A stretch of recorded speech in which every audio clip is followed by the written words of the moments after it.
In part 2 of the Hilton Magic story, Iowa State had their best 2-year stretch in school history, but it was followed by 3 coaching changes in 7 years. The mayor took office and came back to Ames in part 3 and brought the Magic back. In Hoiberg's first year on the sidelines, Johnny Orr was honored with a statue in a bar named after him. The Cyclones went 500 and missed the tournament, but the energy returned to Hilton Coliseum. Because of how the transfer rules worked back then, Iowa State had a handful of impact players sitting out waiting to play. We saw in practice what the fans didn't, is a group that was building chemistry every day and a group that had the talent to really be something special.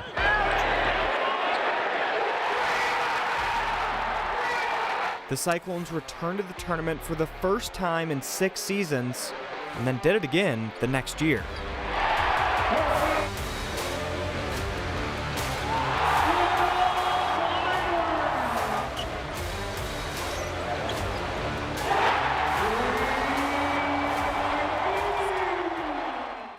But it was a November afternoon when the Magic returned.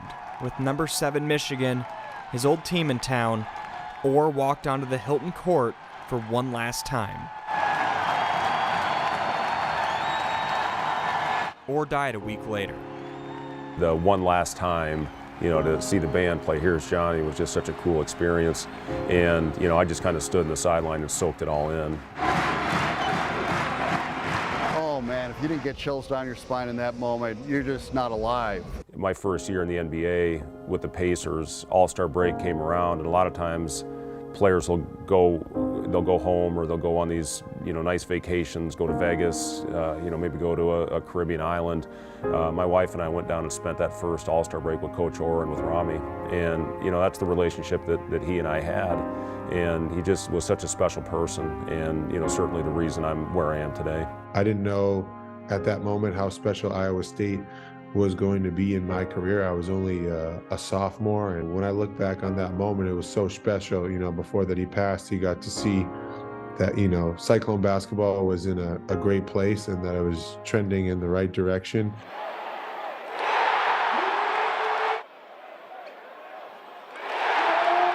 Iowa State beat Michigan 77-70 and returned to the top 25 for the first time since 2006. It was really at that point where I think everybody looked around and said, gosh, Iowa State is back. Iowa State really is back. And those years under McDermott and Morgan were an afterthought. And man, we've got a golden era of Iowa State upcoming under Fred Hoiberg, and that's exactly what happened.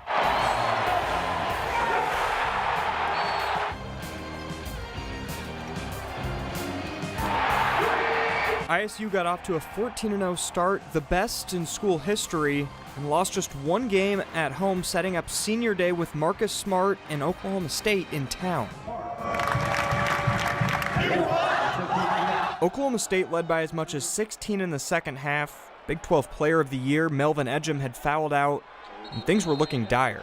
I remember subbing out of the game and slamming my hand down and sitting next to Doc Sadler and being like, we're going to effing lose. I'm like, we blew it. Iowa State cut the lead, but Phil Forte, a near 90% career free throw shooter, had a chance to make it a 4-point game with 5 seconds left.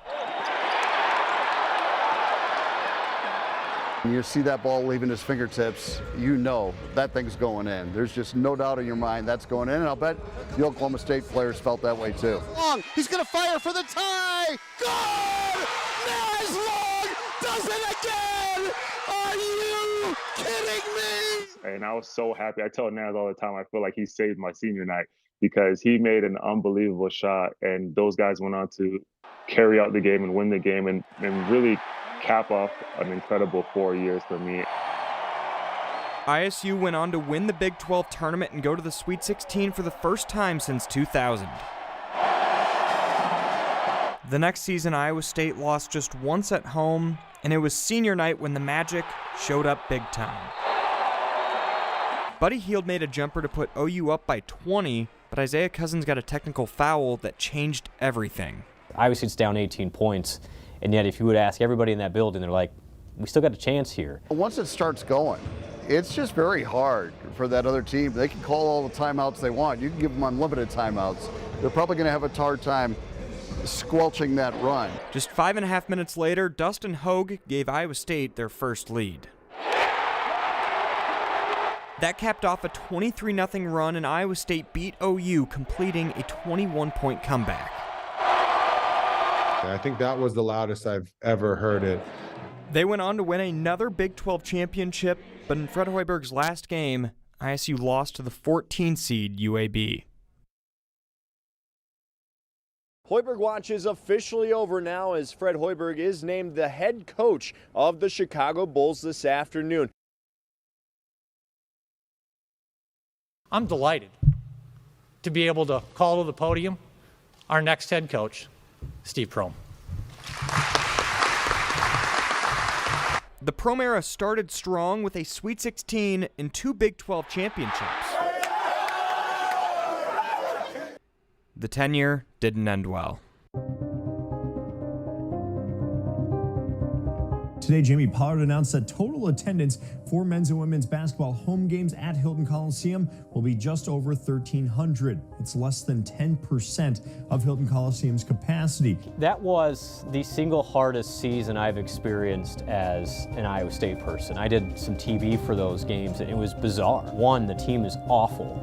You're going through this crazy time in everybody's life, and there's nobody at Hilton Coliseum.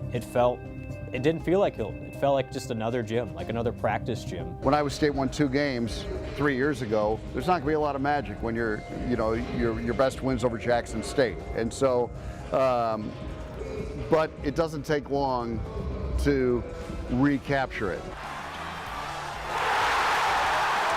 Just 9 months after the worst season in program history, Iowa State beat Iowa by 20 in front of a sold-out crowd.